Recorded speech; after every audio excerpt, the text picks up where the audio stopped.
O Sarai e a Casita realizam palestras com a delegada Sheila sobre abuso sexual, prevenção, identificação e proteção. A ação integra a Semana de Conscientização contra o Abuso Sexual Infantil e visa informar, sensibilizar e mobilizar a sociedade em defesa de crianças e adolescentes. Há vários anos que o Sarai trabalha nesse sentido.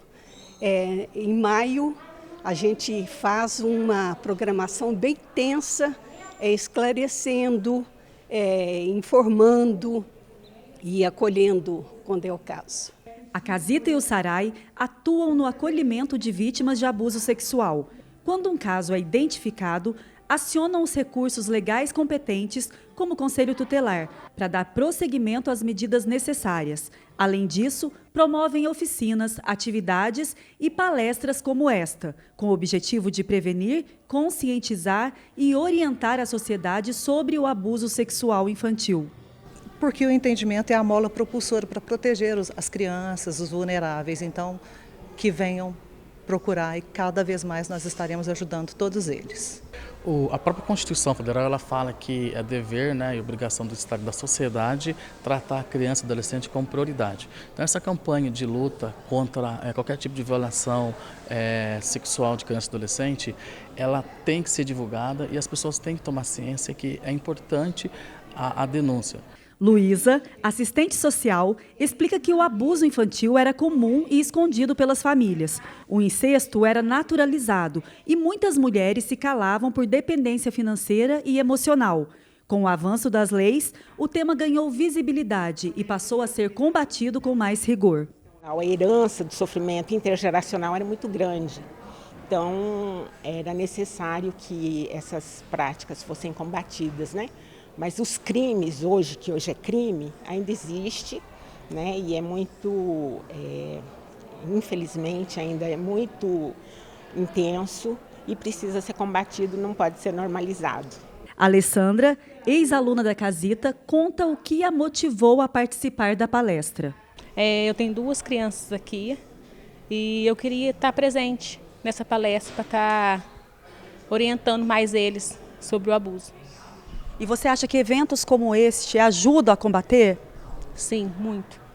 Para a palestrante convidada, delegada Sheila, o principal obstáculo para as denúncias e a quebra do silêncio ainda é o tabu. Um comportamento enraizado há gerações. Mesmo no século XXI, muitos pais ainda têm dificuldade de olhar nos olhos dos filhos e conversar abertamente sobre o tema. Então ela deixa a dica. Suspeitou, precisa agir.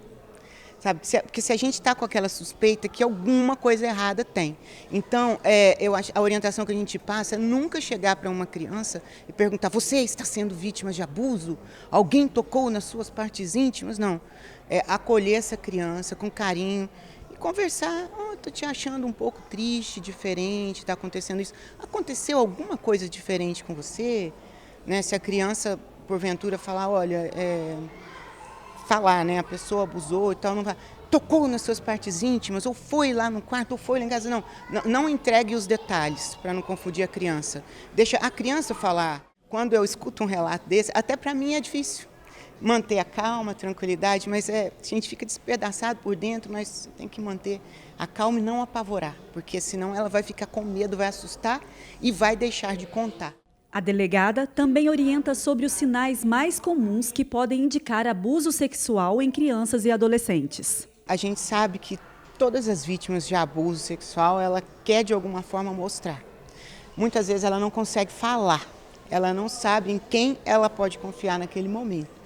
E então ela muitas vezes tem sinais e tem sintomas. Os sinais são aqueles externos, que a gente consegue ver, por exemplo, uma criança que já não tem mais idade, ou não urina mais na cama, volta a fazer xixi na cama, volta a evacuar nas calças, fica com medo de tudo, recusa determinados alimentos que ela gostava muito, ela recusa alguma coisa que ela gostava, se fizer referência para ela ao abusador ou à situação de abuso, essa criança fica arredia, insônia, pesadelos, Então o medo de forma generalizada. E esses sintomas eles precisam ser tratados, que eles vão provocando ali um adoecimento psicológico e mental, assim, muitas vezes irreversível.